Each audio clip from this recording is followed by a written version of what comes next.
Varicose veins కి సరైన చికిత్స కోసం సంప్రదించండి ఎవిస్ హాస్పిటల్. లీగల్ అడ్వైస్ కార్యక్రమానికి స్వాగతం. నాతో పాటు అడ్వకేట్ వెంకటేశ్వరి గారు, అలానే మోటివేషనల్ స్పీకర్, ఫ్యామిలీ కౌన్సిలర్ కల్పవల్లి గారు ఉన్నారు. నమస్తే అమ్మా. అమ్మ నమస్తే. అమ్మ అనసూయ అనే ఒక ఆవిడ మన స్టూడియోకి వచ్చింది. తన ఫ్యామిలీకి సంబంధించిన సమస్యతో మన దాకా వచ్చారమ్మా. మరి ఒకసారి మాట్లాడదామా, ఆ సమస్య ఏంటి, దానికి మీరు ఎంతవరకు మనం పరిష్కార మార్గాన్ని చూపించగలం అనేది. ఎస్, నమస్తే అండి. నమస్తే అండి. అమ్మ మీ పేరు? నా పేరు అనసూయ అండి. ఎక్కడి నుంచి వచ్చారు? భీమవరం నుంచి అండి. ఏంటో మీ సమస్య చెప్పండి. అసలు నాకు మా మేనమామనిచ్చి పెళ్లి చేశారు మా అమ్మ నాన్న. ఓకే. మా నాన్న చిన్నప్పుడే పోయారు. మా అమ్మ మా అమ్మమ్మ వాళ్ళ దగ్గరే ఉంటున్నాను ప్రస్తుతానికైతే. నాకు 2 పిల్లలు ఉన్నారండి, 2 ఆడపిల్లలు. మేడం నాకు మా ఆయన అంటే చాలా ఇష్టం అండి, చాలా ఇష్టం. కానీ తనకి ఎన్నిసార్లు చెప్పినా రావట్లేదండి ఇంటికి. పిల్లల వయసు ఎంత? పిల్లల వయసు పెళ్ళిడికి వచ్చిన పిల్లలు మేడం. అమ్మ మీ వయసు ఎంత ఉంటుంది? నా వయసు 40 అండి. ఓకే, చిన్నతనంలోనే పెళ్ళయింది కాబట్టి బయట నుంచి సంబంధాలు అంటే మళ్ళీ ఆ డబ్బులు ఇవ్వాలి అంటే కొంచెం తను చిన్నప్పటి నుంచి తెలుసు కదా అని చెప్పి మా అమ్మమ్మ మా అమ్మ ఇద్దరు బలవంతం చేస్తే చేసుకున్నాను నేను. అప్పుడైతే మీరేం చదువుకున్నారండి అసలు? ఇంటర్ సెకండ్ ఇయర్ అండి అంతే. మీ వారేం చేస్తుంటారు? చేపల చెరువు ఉంది మాకు, చేపల చెరువులో చేస్తారు. అంటే అక్కడ పని చూసుకుంటూ ఉంటారు. ఓకే. పెళ్ళైన స్టార్టింగ్ అంతా బాగానే ఉందండి, మంచిగానే వచ్చేవాడు. అంటే మేము బాగానే ఉన్నాం చక్కగా. నేను కూడా స్టార్టింగ్ పెళ్లి టైంలో అంటే నాకు ఇష్టం లేదు, కానీ తను అంటే నాకు అప్పుడు అర్థం కాలేదు. అదే చిన్నతనం కాబట్టి మిమ్మల్ని బాగానే చూసుకునేవారు. అప్పుడు బాగానే చూసుకున్నాడండి. మధ్యలో సగంలో వచ్చేసరికి అసలు ఏంటో నా లైఫ్ అసలు ఇట్లా పూర్తిగా చేంజ్ అయిపోయినట్టు అయిపోతుంది నాకు. పిల్లలు అంటే చిన్నప్పుడు ఉండేటప్పుడు బాగానే ఉన్నాం మేడం. మధ్యలోంచి అసలు తను ఇంటికి రావడం మానేశాడు. చేపల చెరువు దగ్గర పని ఉంది అని అంటూ ఉంటే నేను నిజమే అంటే నాకు అప్పుడు ఏం తెలియదు. అంటే నాకు ఇప్పుడు అసలు అంత ఇప్పుడు నేను ఆలోచిస్తుంటే నాకు అంత అనిపిస్తుంది, అంత గుర్తొస్తుంది నాకు. నేను ఇప్పటికి ఒక 100 సార్లు బతిలాడుకుని ఉంటానండి తన్ని. ఇంటికి రా, ఇంట్లో పిల్లలు ఉన్నారు, ఆడపిల్లలు ఉన్నారు, ఇప్పుడు రా ఇంటికి రా. నేను ఎంత బతిలాడుతున్నా అసలు తను ఇంటికే రావట్లేదు మేడం. నేను ఈ మధ్య నాకు తెలిసింది ఏంటంటే తనకి ఇంకెవరో అమ్మాయి చాలా ఇష్టం అట. అంటే యాక్చువల్గా నా మ్యారేజ్ కాక ముందు దగ్గర నుంచి ఆ అమ్మాయి అంటే ఇష్టం అట. ఎందుకు రావట్లేదు అడుగుతుంటే, ఎందుకు అమ్మ ఉంది కదా, అమ్మమ్మ ఉంది కదా, నీకేం నేనే కావాలా అంటాడు. అనసూయ మీది ఏంటి, ఉమ్మడి కుటుంబమా? ఉమ్మడి కుటుంబమే మేడం. దగ్గర అత్తగారు, మీరు, అమ్మమ్మ గారు అందరూ ఉంటారా కలిసి? అత్తగారు అని ఏం లేదండి, మా అమ్మమ్మే కదా. అదే అందుకే అడిగా, అమ్మమ్మ గారు అత్తగారు అడిగింది కారణం అదే. మొన్నటి వరకు మా అమ్మమ్మకి కానీ మా అమ్మకి కానీ అసలు ఈయన ఎంత మంచివాడు అంటే అంత మంచివాడు అన్నట్టుగానే అనిపించింది మేడం. చక్కగా మంచివాడు కాబట్టి నీకు పెళ్లి చేశారు, 2 పిల్లల్ని కన్నావు, సంపాదన ఉన్నది, అన్నీ ఉన్నాయి. మధ్యలో ఏదో ఒక పారు అటు పక్కకు పోవాలనిపించింది. పారు పక్కకు కాదండి, ఒక అమ్మాయిని ఇష్టపడ్డాడు. అదే ఒక అమ్మాయిని ఇష్టపడ్డాడు, ఆ అమ్మాయి దగ్గర ఉండిపోయాడు మేడం. ఇప్పుడు ఎంతకాలం నుంచి ఉన్నాడు అతను అమ్మాయి దగ్గర? ఒక 10 ఏళ్ల నుంచి ఉన్నాడు మేడం. పూర్తిగా అతను అక్కడే ఉండిపోయాడా, వచ్చిపోతూ ఉన్నాడా? మేడం నేను పిలిచినప్పుడల్లా వస్తాడండి. నువ్వు రా, ఆ అమ్మాయి నేను పెళ్లి చేసుకోలేదండి. కానీ ఇంట్లో రోజు సరుకులకి కానీ పిల్లల చదువులకి ఫీజులకి నిత్య జీవితానికి డబ్బులు అక్కర్లేదా? నేను బ్లౌజెస్ కుడతా మేడం, డిజైన్ బ్లౌజులు కుడతా. నేను బాగా కుడతానండి డిజైన్ బ్లౌజులు కుట్టడం అయితే నేర్చుకుంటా. ఇప్పుడైతే అదే మేడం, నేనైతే బయటకు వెళ్ళటం లేదు. పిల్లల్ని ఇప్పటి వరకు ఆ పిల్లలకి చదువు అయ్యే వరకు నేను చూసుకోగలిగాను.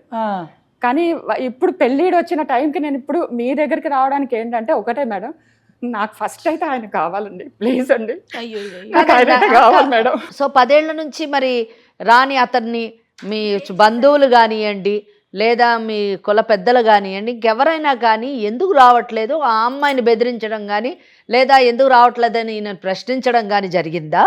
ఈరోజు 10 ఏళ్ళ నుంచి రాని మీరు ఇక్కడికి ఎందుకు వచ్చారు? మేడం నేను మీకు ఒక విషయం అండి, మీరు నన్ను ఎంత తిట్టినా అంటే మీరు నన్ను అసహించుకున్నా పర్వాలేదు, తిట్టే క్వశ్చనే లేదు. చట్టం కానివ్వండి లేదా సమాజం కానివ్వండి, భార్య స్థానంలో ఉన్న మహిళకు తప్పకుండా గౌరవాన్ని ఇస్తాం. తన దగ్గర 10 సంవత్సరాల నుంచి ఉండి కూడా ఇంకా ఇష్టపడుతున్నావా అంటే ఆ ఇష్టాన్ని అయితే నేను పోగొట్టుకోలేను కదండి. తను ఇప్పుడు ఎందుకు నువ్వు వచ్చావు, అప్పటి వరకు ఎందుకు రావట్లేదు? ఆయన నన్ను పూర్తిగా వదలలేదు మేడం. వస్తున్నాడు, నా దగ్గరికి వస్తున్నాడు. నేను ఇష్టపడే స్థానం ఇవ్వట్లేదు. ఆయన రావాలనుకున్నప్పుడు వచ్చి వెళ్ళిపోతున్నాడు. ఇష్టం లేదంటున్నాడు మేడం. అదేమంటే ఇష్టం లేదంటాడు. నేనంటే ఇష్టం లేదు, నాకు ఆ అమ్మాయి అంటేనే ఇష్టం. నేను ఎంత ప్రేమ చూపించినా అది తనకు వేస్ట్ అండి. నేను పిచ్చిదాన్ని అంతే. తనకి పిల్లల మీద కూడా లేదండి? పిల్లల మీద ఏమీ లేదండి. పిల్లలు అంటే ఇప్పుడు నేను జాలి పడాల్సిందేనండి. ఇప్పుడు ఆ అమ్మాయి ఉంది కదా, దానికి చేపల చెరువు ఉంది కదండి, అది కూడా రాసిచ్చేసాడు. మొన్ననే ఇల్లు కొన్నాడంట, అది కూడా రాసిచ్చాడు. ఓకే, పెళ్లి అయితే చేసుకోలేదండి. నేను ఇప్పటికి కూడా అడుగుతున్నాను, పెళ్లి చేసుకోలేదు కదా, రాసిచ్చావు, నీ డబ్బులు కూడా అక్కర్లేదు, నువ్వు ఇంటికి రా నాతో పాటు ఉండి నా పిల్లల్ని చేసుకోవచ్చాలని చెప్తున్నా అంతే. అది కూడా రావట్లేదు మేడం. అలా వస్తే చాలండి, నాకేమొద్దు. పిల్లల పెళ్లి టైంకి పిల్లలకి పెళ్లి చేసే తండ్రి స్థానంలో నిల్చోమంటున్నారు అంతే మేడం. నేను అలా కాదు అనసూయ, ఉట్టిగా మీ ఆయన వస్తే చాలా, ఇప్పుడు డబ్బు ఏమొద్దా? అసలు మీరు రానియండి, ముందు చూద్దాం. ఇన్ని రోజులు వాళ్ళ అమ్మగారు వాళ్ళ అమ్మమ్మ నీడలో తను బతికింది. పిల్లలు పెళ్లి వయసుకు వచ్చాక రేపు పొద్దుట పిల్లలు తండ్రి ఏడి అంటే ఏం చెప్పుకుంటది? ఇద్దరు పిల్లలకి పెళ్లి చేయాలి కదా, ముందు ఆయనంటూ వస్తే చాలనేది తన వర్షం, అంతేనండి? అంతే మేడం. ముందు అయితే ఇప్పుడు అమ్మ వాళ్ళిద్దరూ మిమ్మల్ని ఒక ప్రశ్న అడిగారు. సాధారణంగా కుటుంబంలో ఏదన్నా గొడవ అయితే పెద్దలతో, ఇంట్లో ఉన్న పెద్దలతో, కుటుంబ సభ్యులతో మాట్లాడుకుంటాం, తర్వాత పంచాయతీ దాకా వెళ్తాం, తర్వాత కుల పెద్దలు, ఆ తర్వాత కోర్టు, పోలీస్ స్టేషన్ వెళ్తాం. వీటిల్లో మీరు ఏ స్టెప్ చేశారు? మీరు ఏమీ చేయకుండా సైలెంట్గా ఉండిపోయారా?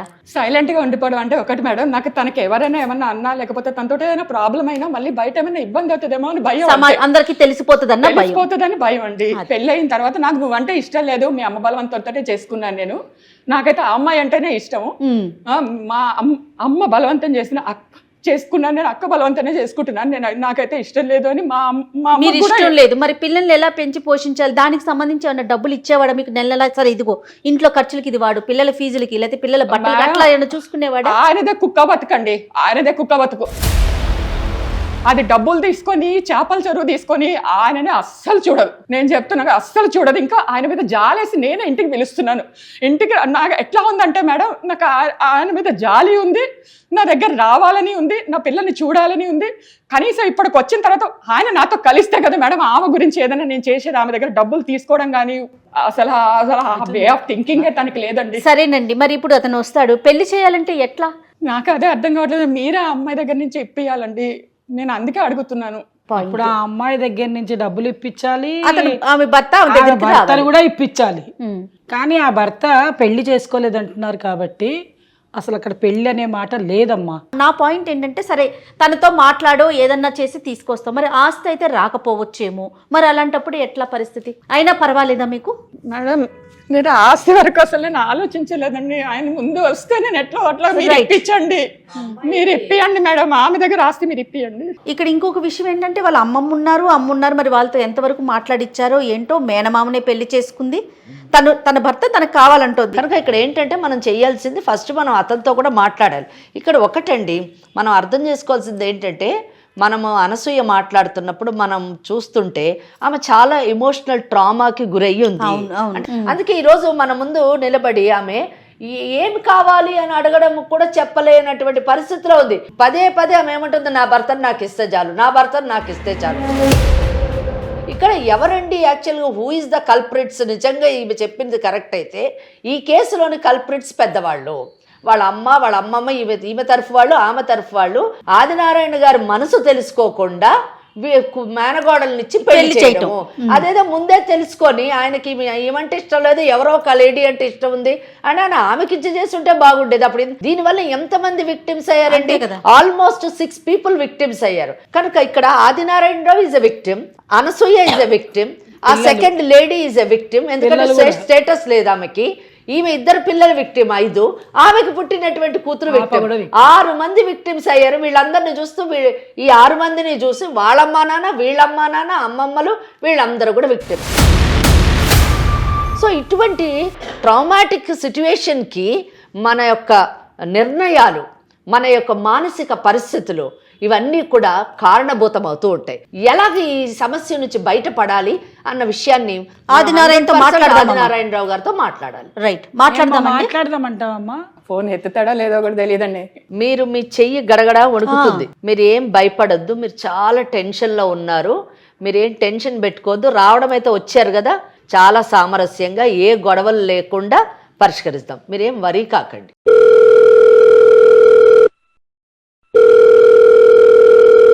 హలో అనసూయ? నేనే. అవును, ఎందుకు ఎక్కడికి వెళ్ళావు నువ్వు? ఎక్కడి నుంచి వస్తున్నావు ఫోను? సుమన్ టీవీలో. సుమన్ టీవీ అంటే ఎక్కడ పడితే అక్కడ పని పంచాయతీలు పెడితే వచ్చేస్తాను ఊపుకుంటూనే. నేనేం పంచాయతీ పెట్టట్లేదు. నవ్వుతున్నావు ఇటు మధ్య పైపెచ్చు. నవ్వుతుందా? మరి నవ్వులాడిగా ఉందా నీకు? నువ్వు ఇంటికి రా, నువ్వు ఇంటికి వచ్చి పిల్లల్ని నన్ను చూసుకో. ఇంకెన్నాళ్ళు ఉండాలి నేను ఇలాగనే? ఏంటి ఇప్పుడు గుర్తొచ్చిందా నీకు? పిల్లలు పిల్లం అని నాకు గుర్తు రావడానికి ఇప్పుడు నువ్వు చెప్తున్నావు. నేను ఇప్పుడు గుర్తు చేసుకుంటున్నానా నిన్ను? నువ్వు రాలేదా ఇంతకు మునుపు? ఎప్పుడు ఇంటికి రాలేదా? నన్ను చూడలేదా? ఫస్ట్ టైం చేస్తున్నానా నీకు నేను ఫోను? ఈ మధ్యకాలంలో ఎప్పుడు వచ్చాను నేను? ఈ మధ్యకాలంలో ఎప్పుడు వచ్చాను చెప్పు. నువ్వు రాలేదంటే 10 సంవత్సరాలు ఎప్పుడు రాలేదా? నువ్వు వదిలేసావా పూర్తిగా నన్ను? 10 సంవత్సరాలు కూడా వదిలే. ఈ మధ్యకాలంలో నేను ఎంతకాలం అయింది నేను దగ్గరకు వచ్చి? నువ్వు అంటే ఇష్టం లేదని చెప్పాను కదా, ఇంత చెప్పాను. కర్మ కొద్ది దొరికావు నాకు. నాకు ఇష్టం లేదని చెప్పాను కదా. నువ్వు అలా మాట్లాడదుకు. నీ మానాన్ని నువ్వు బతుకుతున్నావు, నా మానాన్ని నేను బతుకుతున్నాను. ఏడి నువ్వు అనుకుంటున్నావు, మధ్యలో ఈ పంచాయతీ ఏంటి అన్నాను. నువ్వు అనుకుంటున్నావు అంతే. నీ మానాన్ని నువ్వు బతుకుతున్నావని నువ్వు ఒక్కడవే అనుకుంటున్నావు. నాకు ఇష్టం లేదన్నప్పుడు నీది ఎలా బతుకుతాను నేను? అమ్మ మీరే మాట్లాడండి అమ్మ, ఒకసారి మీరు మాట్లాడండి. కథలు నడుస్తున్నావు కథలు. ఆదినారాయణ గారు నమస్కారం అండి.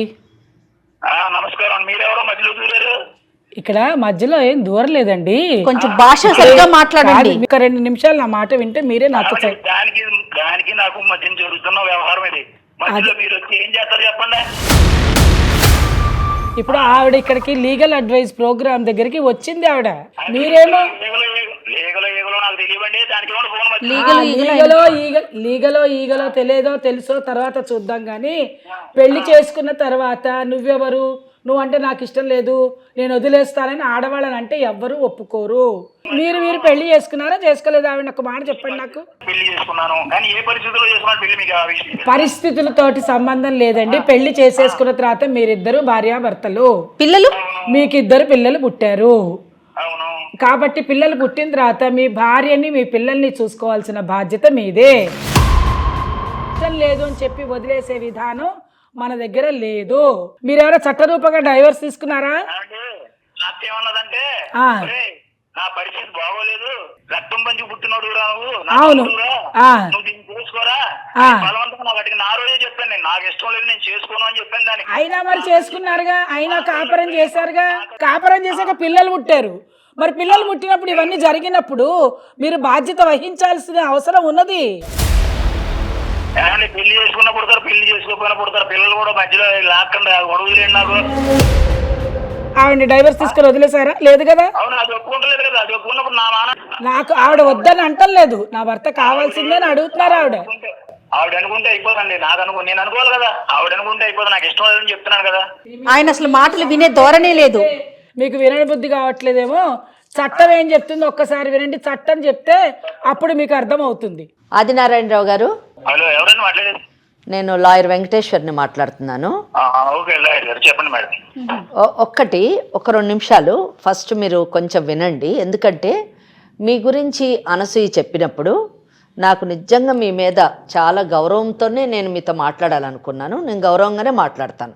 కొంచెం జాగ్రత్తగా మాట్లాడితే బాగుంటుంది. నేను చెప్పేది కూడా జాగ్రత్తగా వినండి. మనకు న్యాయ వ్యవస్థ ఉంది. ఆ న్యాయ వ్యవస్థను మనం గౌరవించాలి కదా. ఒక సమాజంలో ఉన్నాం. Please respect. అంటే మీరు లాయర్ అని తెలియదు కదా నాకు.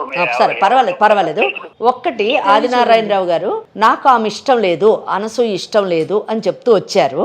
ఇందాక మేడం చెప్పినట్టుగా అడిగినట్టుగా ఇష్టం ఉన్నా లేకపోయినా పెళ్లి చేసుకున్నారు, 2 పిల్లలకి జన్మనిచ్చారు. నేను ఇప్పుడు అడగదలుచుకున్నాను, అసలు మీకు ఎందుకు అనసూయ అంటే ఇష్టం లేదు? నాకు మా అక్క అడిగినప్పుడు అండి, నాకు నిజంగా ఆమె మీద ఏ రకమైనటువంటి ఫీలింగ్ లేదు. ఓకే, నేను చేసుకోనని చెప్పి అన్నాను. ఓకే, అంటే ఆమె మీద ఫీలింగ్ లేదా, లేకపోతే మీకు ఇంకా వేరే ఏమన్నా ఇంట్రెస్ట్ ఉండిందా? వేరే అంటే నాకు ఈమె కన్నా ముందు నాకు ఇంకొక ఆమెతో నాకు సంబంధం ఉందండి. ఓ, అది సంబంధం అవుతుంది. కాకపోతే మా అక్కేమో పెళ్లి చేసుకోరా, ఇంకా బయట వాళ్ళని పెళ్లి చేయాలంటే నా దగ్గర కట్నాలు కానుకలు ఇచ్చే స్తోమత లేదు. ఆ పరిస్థితి నీకు తెలుసు. అంచేత నువ్వు తమ్ముడు కాబట్టి, నువ్వు నాకు పుట్టినాడు కాబట్టి నువ్వు తెచ్చుకుంటే మంచిగా ఉంటుంది. బయట ఎవరు పెట్టడం దేనికి?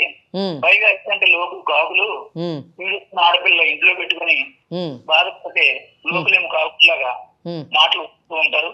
ఇది భరించాక నా అమ్మాయి నేను కూడా ఏనుయ్యో చూసుకునే పరిస్థితి నీ చేతులు పెట్టుకుని అర్థిస్తున్నాను రా, ఏ పరిస్థితులు అయినా సరే నువ్వే చేసుకోవాలి ఆయన అని చెప్పి గతిమాలితే ఆ వయసులో ఆ ఆలోచన నాకు సరే ఎంత అయినా కూడా రక్త సంబంధం అక్క ఎంత వచ్చింది కదా పోయి తీసుకున్నా పడి ఉంటదిలే అని అన్ని నేను చూసుకున్నా. తర్వాత నా ఇష్టారాజ్యంగా నేను ఎలా తిరిగినా సాగుతుందిలే అన్న పరిస్థితిలో ఉన్నాను. కానీ ఎందుకంటే వాళ్ళు బతిమల్లి నాకు ఇస్తున్నారు కాబట్టి నేనేమి ఇష్టపడి నేనేమి ప్రేమించి నేను ఆవిడ మీద ఏదో గిఫ్ట్లు ఇచ్చి అయ్యి ఇచ్చి. మీరు ఇష్టపడ్డటువంటి మహిళ ఎవరైతే పెళ్లి కాకముందు ఎవరినో ఇష్టపడ్డారు కదా, ఆవిడ ఎక్కడ ఉన్నారు? ఆమె కూడా అది ఈ ఊళ్ళోనే ఉందండి. ఆమె మీకు కంటిన్యూ అవుతున్నారా? ఆమె పరిచయం కంటిన్యూ? ఇప్పుడు ఈమెతో సంసారం చేస్తూనే మధ్య మధ్యలో మొదలు ఈమె కంటే ముందు నుంచి ఆమెతో నాకు అఫైర్ ఉంది కాబట్టి అంటే ఫిజికల్ రిలేషన్షిప్ ఉంది. వెళ్తున్నాను ఇంటికి వెళ్ళడం అది చేస్తున్నాను. ఈ మధ్యన అంటే ఇంకా నాకు విరక్తి పుట్టింది. ఇంకా ఎందుకు అంత అవసరం నాకు లేదు. ఈవిడ బెస్ట్ నేను చేసుకుంటాను. కానీ పెళ్లి చేసుకున్నట్టే బంధం కింద నేను ఆవిడతో ఉండిపోయినా ఈ మధ్యకాలంలో ఇంకా ఈవిడతో నేను చాలా కాలం నుంచి ఇంకా. ఓకే, ఆమెకు పిల్లలు ఉన్నారా? ఆమెకు ఒక పాప అండి. మీరు చెప్పింది అంటే మనసు తెలుసుకోకుండా మీ పెద్దలు ఒక సెంటిమెంటల్గా మీకు మీ మేనగోడలనిచ్చి పెళ్లి చేయడం మటుకు తప్పని నేను ఏకీభవిస్తున్నాను మీతో. కానీ ఆ తర్వాత సెకండ్ స్టేజ్లోని పెళ్ళి అయిన తర్వాత మీరు పెళ్లి చేసుకున్న తర్వాత మంచి అయినా చెడైనా పడి ఉంటుంది అని అనుకోవడం, అంటే మీకెలా మనసు ఉంటుందో మీకెలా ఇష్టాలు ఉంటాయో మీరు పెళ్లి చేసుకున్నటువంటి మహిళకు కూడా అలాగే మనసు ఉంటుంది, ఇష్టాలు ఉంటాయి అని మీరు గుర్తించకపోవడం నిజంగా చాలా దురదృష్టకరము. దీంతో నేను ఏకీభవించలేకపోతున్నాను. First point. సెకండ్ పాయింట్, మీరు అసలు నిజం చెప్పంటే మొదటే వద్దని చెప్పి ఖచ్చితంగా ఆమెను చేసుకోకుండా మీకు ఇష్టమైన అమ్మాయిని మీరు ధైర్యంగా చేసుకోవాల్సింది. మీ అక్కని సాటిస్ఫై చేయడానికి మీ అక్కకు పుట్టిన మీ రక్త సంబంధాన్ని పాడు చేయడమే కాకుండా, జీవితం పాడు చేయడమే కాకుండా, మళ్ళీ 2 ఆడపిల్లలకు మీరు జన్మనిచ్చి వాళ్ళని కూడా మీరు నెగ్లెక్ట్ చేయడము, ఇది ఏకీభవించలేనటువంటి సెకండ్ పాయింట్ అండి. థర్డ్ పాయింట్, ఆ 2 ఆడపిల్లలకి పెళ్ళిళ్ళు చేయకుండా మీ మేనగోడల్ని 2 ఆడపిల్లల్ని ఇటు మీ అమ్మని మీ అమ్మమ్మని అందరినీ వదిలేసి మీరు ఇంకొక లేడీతో ఎవరినైతే మీరు ఇష్టపడుతున్నారో ఆ లేడీతోను ఉంటూ అక్కడ ఒక ఆడపిల్లని కానీ మీరు ఎవరికి న్యాయం చేశారు చెప్పండి? ఇక్కడ ఒక్కటి చెప్తున్నాను ఆదినారాయణరావు గారు, మాకు ఇంకొక విషయం కూడా తెలిసింది. మీకున్నటువంటి ఆస్తులన్నీ కూడా మీరు ప్రేమించినటువంటి మహిళకు రాశారు అని తెలిసింది. అది ఎంత మటుకు సమంజసం? ఓకే, ఇంకో మాట అన్నారు మీరు, మంచి మాట. ఏమని? వీళ్ళని అన్యాయం చేశారు, అక్కకి ఏం న్యాయం చెప్పు తల్లిగా అక్కకి ఏం న్యాయం చేశారు, దాని బిడ్డకి ఏం న్యాయం చేశారు, తాళి కట్టుకొని పడి ఉంటది ఒక ఆడదని అన్నారు, దానికి మనసు ఉంటది అన్నారు, అంతా బానే ఉంది. అయితే అంతకంటే ముందు మా అక్క ఏమన్నది, నువ్వు తోడబుట్టినాడు రక్త సంబంధికుడివి, నువ్వు చేసుకోకపోతే ఆర్థిక పరిస్థితి కూడా బాగలేదు, ఈ లోకులు కాకులు జీవితాన్ని ఉద్ధరించాడు అన్నారు. అప్పుడు మీరు ఏం చేయాలి? మీరు నిలబడి వేరే వాళ్ళకి ఇచ్చి పెళ్లి చేయాలి మీ మేనగోడలు. అలాగనకుండా ఏమన్నది, మీ సుఖం మీరు చూసుకున్నానని అన్నారు ఇందాక, మరి ఆమె సుఖం ఎవరు చూస్తారండి? దానికి ఎవరు లేకుండా ఉండరుగా. ఇప్పుడు అది వయసులో ఉన్నప్పుడే నేను వచ్చేసా. అలా కాదు ఆదినారాయణ గారు ఏంటో చెప్తారు, ఒకసారి వినండి. ఇప్పుడు వరకు కూడా ఎవరు సాగారో దానికే తెలియాలి. ఇప్పుడు ఈ పెళ్లిళ్ళు గోలా ఈ గోలా వచ్చేటప్పుడు నేను గుర్తొచ్చాను దానికి. పెళ్లిళ్ళు అనేటప్పుడు ఓహో మీరు ఇంకొక పాయింట్ లోకి వచ్చారా? అది వినండి, అంటే నోరు కదమ్మా. పట్టించుకుంటలేదా? పిల్లలు పోయించడం వరకు అవసరం తీసుకున్నాడు వాడు. ఏంటి మాట్లాడుతున్నాడండి పిచ్చోడా? అది ఆడిని ప్రశ్నించాలి, మధ్యలో నన్ను ప్రశ్నించి ఏం మాట్లాడుతున్నాడు మేడం? పట్టించుకోకుండా. ఆదినారాయణరావు గారని చక్కగా మీకు నేను మొదటి నుంచి చాలా మర్యాదపూర్వకంగా మాట్లాడాను, కానీ మీరు నా మర్యాదను అసలు నిలబెట్టుకోలేదు. ఇప్పుడు మీరు ఏమంటున్నారు, ఇంకా కొత్త విషయాన్ని ఒకటి రేపి పెట్టారు. ఒక ఆడపిల్ల విషయంలో చాలా చెడ్డగా మాట్లాడుతున్నారు. మీకు ఏది వస్తే అది, నోటికి ఎంత వస్తే అంత మాట్లాడుతున్నారు. ఏమనుకుంటున్నారు? ఆవిడకేదో అఫైర్ ఉంది, మీరు చూసొచ్చారు ఆవిడ అఫైర్ని. మీరు చూడక, మీరు ఇంట్లో లేక ఆవిడేదో జాకెట్లు కుట్టుకొని ఆవిడేదో బతుకు తెరువా దేవుడా అని బతుకుతూ ఉంటే, ఇంట్లో అమ్మమ్మ ఉంది, అమ్మ ఉన్నది, ఇంతమంది ఉన్నారు, అందరు చక్కగా చూసుకుంటున్నారు ఆవిడ్ని. మీరు ఇవన్నీ మర్చిపోయి ఇలా మాట్లాడడం ఎంతవరకు సబబు? అసలు ఉద్ధరించాను, ఏదో పడి ఉంటుందిలే, ఇంట్లో పడి ఉంటుందని పెళ్లి చేసుకున్నాను, అట్లా ఎప్పుడూ మాట్లాడకూడదు. ఆడవాళ్ళని చులకన చేసి మాట్లాడరాదు.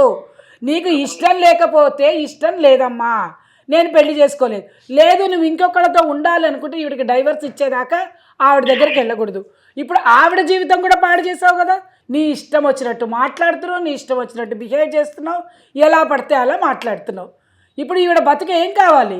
ఎప్పుడో నీ పెళ్లి జరిగిందని మేడంతో చెప్తున్నావు. ఆనాడు నీ పెళ్లి గురించి నేను అడగట్లేదు, ఆనాడు పెళ్ళి అయిపోయింది, ఆ కాలం మర్చిపో. ఇక ఇప్పుడు నువ్వు చేయవలసింది ఒకటే, ఉన్న భార్యతోటి చక్కగా కాపురం చెయ్యి. అంతేగాని నీ ఇష్టం వచ్చినట్టు ఎవరు పడితే వాళ్ళు నచ్చారు నాకు వీళ్ళతో ఉంటారు అనడానికి చట్టాలు ఒప్పుకోవు. పిల్లలు పుట్టిన తర్వాత నీ బాధ్యత ఉంది. పిల్లల్ని ఎట్లా పడితే అట్లా రోడ్డు మీద వదలకూడదు. వాళ్ళు సమాజంలోకి వెళ్ళి తండ్రి ఎవరని ఏం చెప్పుకుంటారు? అసలు అవతల అమ్మాయిని కూడా నువ్వు జస్టిఫికేషన్ ఇవ్వలేదు, ఆ అమ్మాయిని పెళ్లి చేసుకోలేదు. ఆ అమ్మాయి పెళ్లి చేసుకోకుండా ఎలా పిల్లని కన్నావు? అది తప్పే, ఇది తప్పే. ఇలాంటి తప్పులు చేసుకుంటూ మరీ తప్పులు చేసుకుంటూ పోవడం కాదు. ఇప్పుడు ఉన్నటువంటి అనసూయకి నువ్వు ఏదో ఒక రకంగా జస్టిఫికేషన్ చేయాలి. ఆవిడొకటే అడుగుతుంది, నా దగ్గరికి రమ్మనండి అని. మీ ఇద్దరు పోట్లాడుకో, భార్యాభర్తల తర్వాత పోట్లాడుకోకుండా ఉండరు. ఇద్దరు కలిసిమెలిసి ఉండాలి. ఆ అమ్మాయికి కూడా చట్ట ప్రకారంగా న్యాయం జరగలేదు. ఇద్దరు చీ కొడితే అప్పుడు తెలుస్తుంది. ఇద్దరు ఆడపిల్లలు కలిసి నీకు కనుక చీ కొట్టి వాళ్ళ ఆడపిల్లలు కూడా పుట్టిన పిల్లలు కూడా వచ్చి నేను చెప్తే అప్పుడు నీకు చట్టం ఏంటో తెలుస్తుంది, నీకు సమాజం అంటే ఏంటో తెలుస్తుంది, బాధ్యత అంటే ఏంటో తెలుస్తుంది. మీరు ఇప్పుడు ఉంటున్నటువంటి మహిళ పేరేంటండి? ఆమె పేరు సరస్వతి అండి. ఒక్కటి మీ మాటలు విన్న తర్వాత నాకు అర్థమైందంటే మీరు కంప్లీట్గా స్వార్థపరులండి. మీ సుఖం గురించి టోటల్గా 5 మంది ఆడవాళ్ళ జీవితాలు పాడు చేశారు. సో ఇక్కడ ఈ స్టేట్మెంట్కి నాకు జస్టిఫికేషన్ ఉంది. ఎందుకంటే 10 సంవత్సరాల నుంచి ఆ అమ్మాయిని పెళ్లి చేసుకున్నారా మీరు అని అడిగాను నేను. అడిగినప్పుడు మీరు ఏమంటారంటే, ఈ అమ్మాయికి విడాకులు ఇచ్చిన తర్వాత ఆ అమ్మాయిని పెళ్లి చేసుకుంటామండి అని అన్నారు. మరి 10 ఏళ్ళ నుంచి ఏం చేశారండి? ఎందుకు మరి మీరు అనసూయ దగ్గర నుంచి విడాకులు తీసుకోలేదు? అంటే దీన్ని బట్టి ఏంటంటే వినండి దీన్ని బట్టి ఏంటంటే మీరు అనసూయని పెళ్లి చేసుకున్నారు, ఉపయోగించుకున్నారు. ఇప్పుడు ఆ సరస్వతిని 10 ఏళ్ళ నుంచి ఆమెను ఉపయోగించుకుంటున్నారు. మీరు పెళ్లి చేసుకోవాలి, మీ బాధ్యత నిర్వర్తించాలి అనే ఆలోచన ఉన్నటువంటి వ్యక్తి కాదు. మీకు సమాజం మీద కానివ్వండి, వేరే ఏ వ్యవస్థ మీద కానివ్వండి గౌరవం లేదు. కానీ చట్టాన్ని మాత్రం మీరు యాక్సెప్ట్ చెయ్యాలి. చెయ్యకపోతే మాత్రం మిమ్మల్ని యాక్సెప్ట్ చేసేటట్టు చట్టం చేస్తుంది. ఇక్కడ నేను కైండ్లీ పీస్ఫుల్గా వినండి, నేను చెప్తాను. అంటే మీ యొక్క సమస్యకి ఎటువంటి సొల్యూషన్ ఉంటుంది, ఆ సొల్యూషన్ని కానీ మీరు పాటించకపోతే ఏ విధంగా మీరందరూ, అంటే మీరు కానివ్వండి, మీరు ఉంటున్నటువంటి ఆ మహిళ సరస్వతి కానివ్వండి, వాళ్ళ అమ్మాయి కానివ్వండి, ఏ విధంగా చట్టం అనే చట్టంలోని ఇరుక్కుంటారు, అలాగే సమాజంలోని మీరు ఎటువంటి సమస్యల్ని ఎదుర్కోబోతున్నారు అన్నది నేను చెప్తానండి. భార్య బ్రతికుండగా భార్యకు విడాకులు ఇవ్వకుండా ఇంకొక వివాహం చేసుకోవడానికి వీలు లేదు. ఒకవేళ కానీ ఇంకొక వివాహం చేసుకుంటే మన పాత చట్టం section 494 of Indian penal code, అదే కొత్త చట్టం సెక్షన్ 82(1) భారతీయ న్యాయ సంహిత 2023 ప్రకారము 7 సంవత్సరాల పాటు జైలు శిక్షకు లోనవుతారు. ఇది ఫస్ట్ పాయింట్. సెకండ్ పాయింట్, ఇక్కడ మీరు ఎవరైతే ఒక మహిళతో ఉంటున్నాను అని అన్నారు కదా, సరస్వతి అని, ఆ మహిళని నేను పెళ్లి చేసుకోలేదు అని అంటున్నారు, కేవలం ఉంటున్నాను అని చెప్తున్నారు. ఆ మహిళని మీరు పెళ్లి చేసుకున్నా నమ్ముతున్నాం, పెళ్లి చేసుకోలేదని. ఒకవేళ పెళ్లి చేసుకున్నా ఆ పెళ్లి చెల్లుబాటు కాదు section 5 of Hindu marriage act ప్రకారం.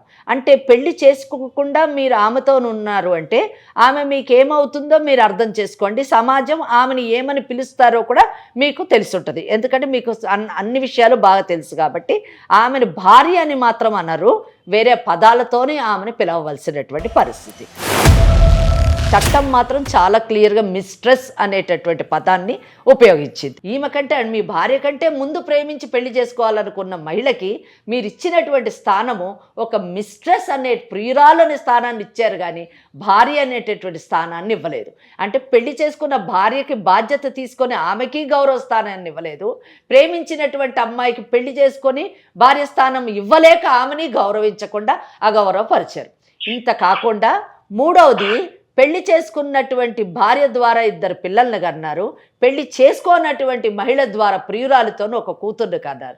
ఈ 3 ఆడపిల్లలు సమాజంలోని వాళ్ళని ఎన్ని మాటలు అంటారు, ఎటువంటి చూపులు చూస్తారు, ఏ విధంగా ఎక్స్ప్లాయిట్ చేయాలని అనుకుంటారు అన్నది మగవాడిగా మీకు తెలిసినంతగా వేరే ఎవ్వరికి కూడా తెలియదు. ఇది థర్డ్ పాయింట్. ఇంకొకటి నాలుగోది అన్నిటికంటే క్రూషియల్ పాయింట్ ఏంటంటే భర్తగా మీరు నిర్వర్తించవలసినటువంటి బాధ్యతలు మీ భార్య పట్ల నిర్వర్తించలేదు, మీ బిడ్డల పట్ల కూడా మీరు నిర్వర్తించలేదు. వాళ్ళకి కనీసం పెళ్ళిళ్ళు కూడా చేయలేదు. వాళ్ళకి రావాల్సినటువంటి ఆస్తిలో వాటాలు కూడా వాళ్ళకి ఇవ్వకుండా మీ ఆస్తినంతా కూడా మీరు ప్రేమించినటువంటి సరస్వతికి ఇవ్వడం అన్నది చట్ట విరుద్ధమైనటువంటి పరిస్థితి. అదే చెప్తున్నాను, వినండి, మీరు ముందు వినండి. వినండి, పెద్దవారైండి అసలు మాట వినకపోతే ఎలాగా? మీ ఆస్తిలోని ఎవరికైనా భాగం వస్తుందంటే మొదట మీ భార్యకు వస్తుంది, తర్వాత మీకు పుట్టినటువంటి బిడ్డలిద్దరికీ వస్తుంది, అలాగే మీరు ఆ సరస్వతి ద్వారా కన్నటువంటి బిడ్డకు వస్తుంది. కానీ సరస్వతికి మాత్రం మీరు రాసిస్తే అది చెల్లుబాటు కాదు. ఒకవేళ మీరు రాసి రిజిస్ట్రేషన్ చేసినా వీళ్ళు క్యాన్సిలేషన్ కేసుకుంటే క్యాన్సిల్ అయిపోతుంది. అంతేకాకుండా మీరు ఎవరికి ఇవ్వడానికి వీల్లేదని, ఎవరికి అమ్మడానికి వీల్లేదని ఇంజంక్షన్ సూట్ కూడా వీళ్ళు వేసుకునేటటువంటి అవకాశం ఉంది. రేపు అనసూయ పిల్లలు ఇద్దరు కలిసి డొమెస్టిక్ వైలెన్స్ యాక్ట్ని ఇన్వోక్ చేసి ఆ ఆస్తులన్నింటినీ జప్తు చేసుకోవచ్చు. మీరు వాళ్ళ జీవితాలని పాడు చేశారని డ్యామేజెస్ క్లెయిమ్ చేయొచ్చు. నెలసరి అంటే ఆమె కుట్టుకుంటూ బ్రతకవలసినటువంటి అవసరం లేదు. ఆమె నెలసరి మెయింటెనెన్స్ మీ దగ్గర నుంచి అడిగేటటువంటి అవకాశం ఉంది. కనుక ఆమె ఇప్పటికైనా తెలుసుకొని, మీకు నేను ఒకటే అర్థం చేసుకున్నానండి, మీకు కూడా నిజం చెప్పాలంటే అక్కడ ఏం గౌరవం లేదు, అక్కడ ఉండాలని ఏం లేదు, మీకేం సదుపాయాలు అవ్వట్లేదు. కేవలం ఈగో ప్రాబ్లంతో నేను అక్కడికి వెళ్ళాను కదా, మళ్ళీ తిరిగి వస్తే నాకు అవమానం అవుతుంది అనే మేల్ శ్రవనిజం ఉంది చూసారా. ఆ మేల్ ఈగోతో మీరు తిరిగి రావట్లేరు. నిజం చెప్పాలంటే మీరు ఇప్పటికైనా కళ్ళు తెరిచి, ఎటువంటి వాళ్ళు అలాగే ఉంటారు. కట్టుకున్న భార్య ఇచ్చేటటువంటి గౌరవం కానివ్వండి, ప్రేమ కానివ్వండి, బిడ్డలు ఇచ్చేటటువంటి ఆప్యాయత కానివ్వండి బయట వాళ్ళు ఇవ్వరండి. ఏదో అయిపోయింది, అన్ఫార్చునేట్, ప్రేమించారు, ఆమెను పెళ్లి చేసుకొని ఉంటే అది వేరేగా ఉండేది. కానీ ఆమెను పెళ్లి చేసుకోలేదు, ఆ మేనగోళ్ళని పెళ్లి చేసుకున్నారు, 2 పిల్లలు ఉన్నారు. సో వాళ్ళతో me rest of the life ప్రశాంతంగా గడపడము కరెక్టా? That is the first option. లేదా కోర్టులలో కేసులు వేసుకొని కోర్టుల చుట్టూ తిరుగుతూ జైలుకు వెళ్ళి ఉన్న ఆస్తులని పోగొట్టుకొని, జీవితాన్ని పోగొట్టుకొని, శాంతిని పోగొట్టుకొని అశాంతి జీవితం జైల్లో గడపడం కరెక్టా అన్నది నిర్ణయం మీ మీదే వదులుతున్నాము. ఓకే, ఇప్పుడున్న మొదటి భార్య కూడా నిజంగా ప్రేమతో కాదు కదా, నాకేదో ఆస్తి ఉంది కాబట్టి అది ఆస్తి లేకుండా చిల్లుగా కూడా లేకుండా ఉన్నానుకోండి పరిస్థితి ఆవిడ చేస్తారు కదా. మీరు ఒకసారి వచ్చి చూడండి, ఆమె గౌరవిస్తుందో లేదో చూద్దాం. చెప్పండి నాకు. ఆమె మిమ్మల్ని, మీరు కట్టుబట్టలతో వచ్చేసిన ఆమె మిమ్మల్ని గౌరవంగా చూస్తుంది, చూసేటట్టుగా కౌన్సిలింగ్ చేస్తాము. ఒకవేళ కానీ చూడకపోతే ఆమెకి ఎలాగ బుద్ధి చెప్పాలో అలా బుద్ధి చెప్తా. అప్పుడు మీ తరఫున నేను నిలబడి విడాకులు కేసేసి విడాకులు ఇప్పిస్తాను. మీరు హస్బెండ్ కంటే కూడా ఇప్పుడు ఒక తండ్రిగా 2 పిల్లలు పెళ్లిళ్ళు చేయాల్సినటువంటి బాధ్యత మీ మీద ఉంది. ఆ విషయాన్ని విస్మరించొద్దు. ఇప్పుడు ఒక్కసారి అనసూయతో మీరు మాట్లాడండి. హలో అనసూయ, అయితే నా దగ్గర అయితే ఇప్పుడు ఏదో ఆవిడకి ఉన్నదానికి రాజేశాను నేను. నా దగ్గర అయితే ఒక చీలు కావలేదు. మరి అది పరిస్థితి ఉన్న పరిస్థితి చెప్పాను. నాకు కూడా ఇక్కడ అలాగే ఉంది. నాకు ఆరోగ్యం బాగలేదు, సరిగా లేదు. అవన్నీ తర్వాత మాట్లాడుతున్నా, గొంతు పోయింది. ఇక్కడ గొంతు పోయిన గొంతునే మాట్లాడుతున్నా. అది పరిస్థితి. నాకేం వద్దు, నువ్వు వస్తే చాలు. నువ్వు వస్తే చాలు. నేను ఇక్కడికి వచ్చింది కూడా నువ్వు రా చాలు. నేను ఇంక ఉండలేను. నువ్వు వస్తే చాలా సంతోషంగా ఉంటుంది నాకు, అంతే చాలు. అలాగే కానీ వచ్చి మాట్లాడతాను. సరే కానీ మనల్ని ఇద్దరిని సామరస్యంగా గడిపినటువంటి ఆ మేడమ్స్ కూడా మనం కలుద్దాం మరి. సరే మరి, తప్పకుండా మాట్లాడతానులే. సరే చూద్దామమ్మా. మరి అంత అగ్రెసివ్ గా మాట్లాడిన ఒకేసారి లీగల్ పాయింట్స్ వినేసరికి మరి డౌన్ ఫాల్ అయినట్టుగా అనిపిస్తా ఉంది. మరి అది ఎంతవరకు నిజమో ఏంటో. ఎవరైనా అంతే అమ్మా, చట్టం తెలియక వాళ్ళందరి బిహేవియర్ అట్లా ఉంది కాబట్టి. సుమన్ టీవీ వాళ్ళు చేస్తున్నటువంటి ఈ ప్రోగ్రాం మాత్రము చాలా మందికి ఉపయోగం. ఎందుకంటే చట్టం తెలియకుండా ఎంతో మంది తప్పటడుగులు వేస్తున్నారు. కనీసం తప్పటడుగులు వేయకుండా ఉండడానికి, వేసిన వాళ్ళు వెనక్కి రావడానికి ఇది చాలా ఉపయోగపడుతుంది. కాబట్టి ఇప్పుడు అనసూయ లాంటి వాళ్ళకి చక్కగా జస్టిఫికేషన్ జరుగుతుంది. వచ్చి కూర్చుంటే సెటిల్మెంట్ చేయొచ్చు. అవతల ఆ అమ్మాయిని కూడా వదిలేయడం తప్పు కదమ్మా. అంతేగా, ఆ అమ్మాయిని కూడా పిలిచి ఆ అమ్మాయిని కూడా కౌన్సిలింగ్ చేసి వీళ్ళందరికీ ఏం కావాలి ఏమిటి అనే విషయంలో మనం మాట్లాడాలి. తప్పకుండా అనసూయ గారు. రైట్ అండి. నమస్తే. నమస్తేనమ్మా.